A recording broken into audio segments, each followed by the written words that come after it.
How many times were you married? I've been married 4 times. And how many romances? Oh, please, uncountable. In the book, I counted 13. So we know it's more than that, right? Well, I'm not going to tell you how many, okay? Well, could you get another romance memoir out of it if you wanted to? Are there enough others that you could get another? Maybe 10 more. I've lived a lot, lost a lot, had dreams of love and fateful encounters.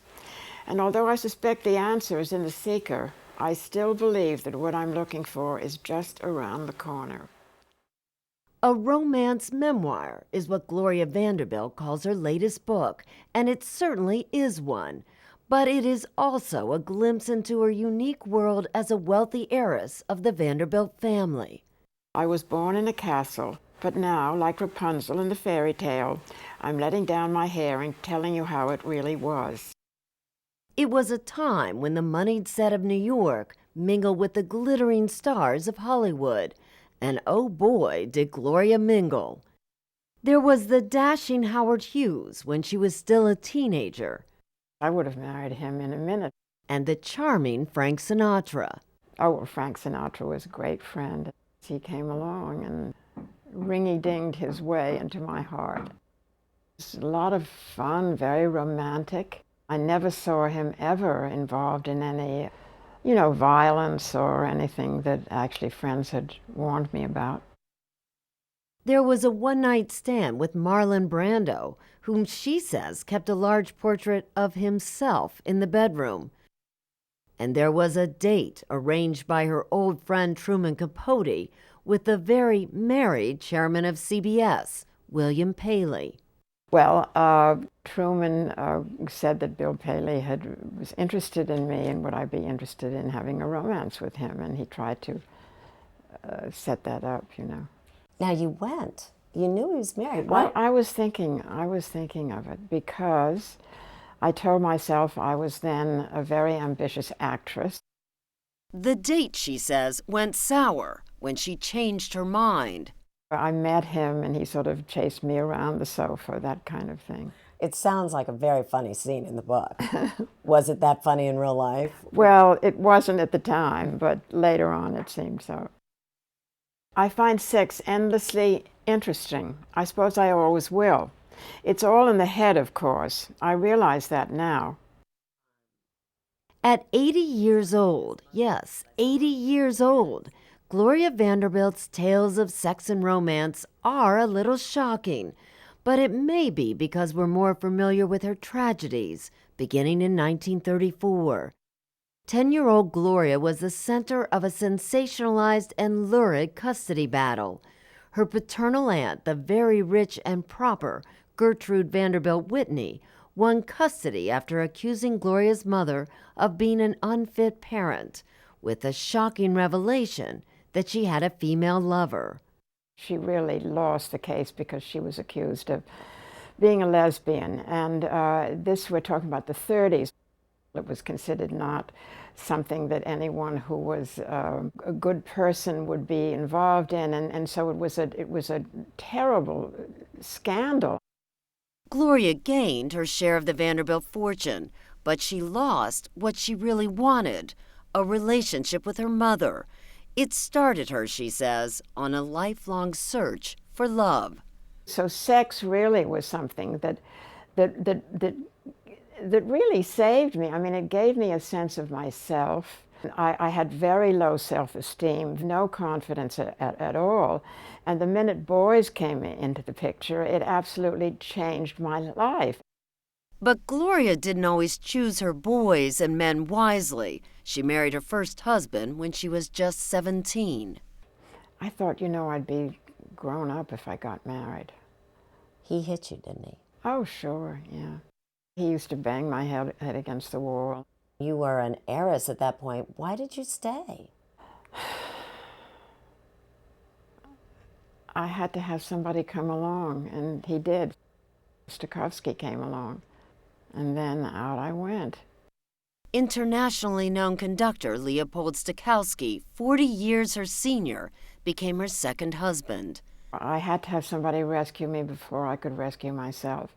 Now, of course, I could rescue myself in a minute, but it was different then. There were 2 more marriages, to director Sidney Lumet and to writer Wyatt Cooper, who died in 1978. There were also numerous affairs, including one with a married man who she says broke her heart, much the way her mother did.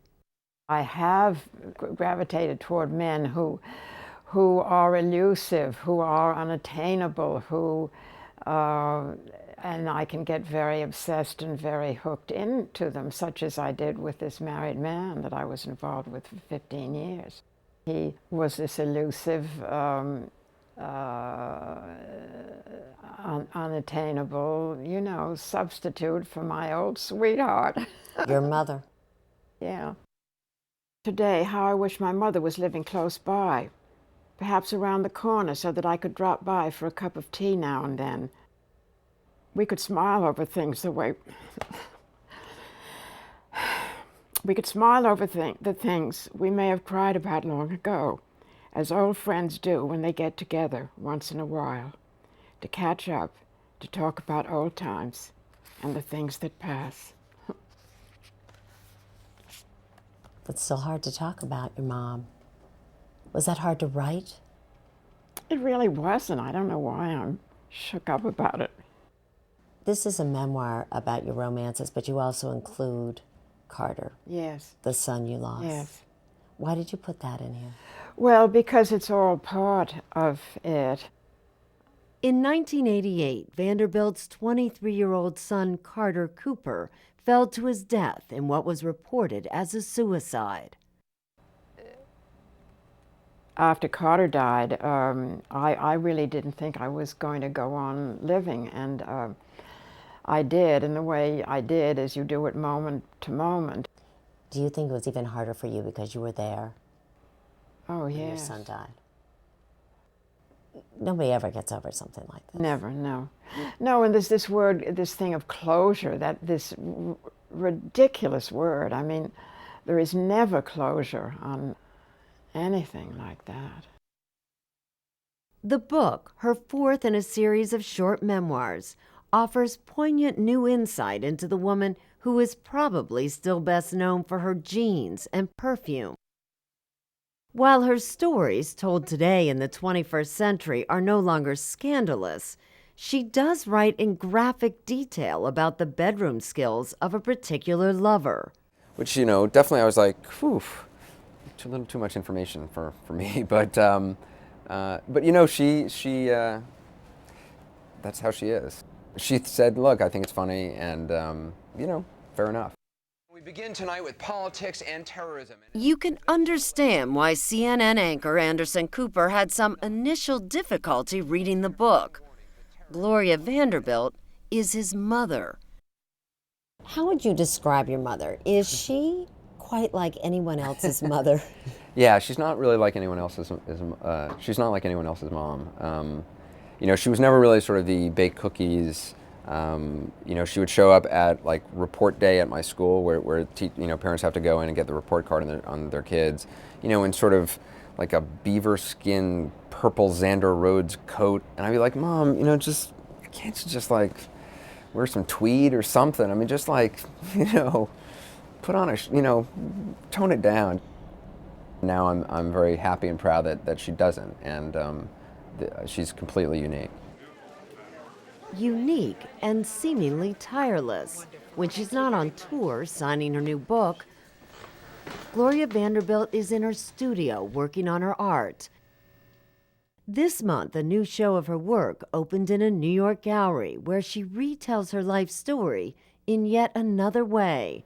I work right from the tube, and can just go like that. But if Gloria Vanderbilt looks back with longing, she views the future only with optimism. And she has a new boyfriend, but will reveal few details. You mentioned he lives in Chicago. Yes. Now, why won't you give his name? Because it's much more fun to have it Not that. He's not married, by the way. I was going to ask that He's next. not married, no. No, not married. So why not name him? Because that's a sort of a secret heart, you know? You have to keep your secret heart secret to yourself, you know? Do you ever at any point think, I'm not going to find someone else? This is the last one. Never. Because I know I will, because you attract what you want. Your energy will attract it. And the phone can ring and your whole life can change in a blink.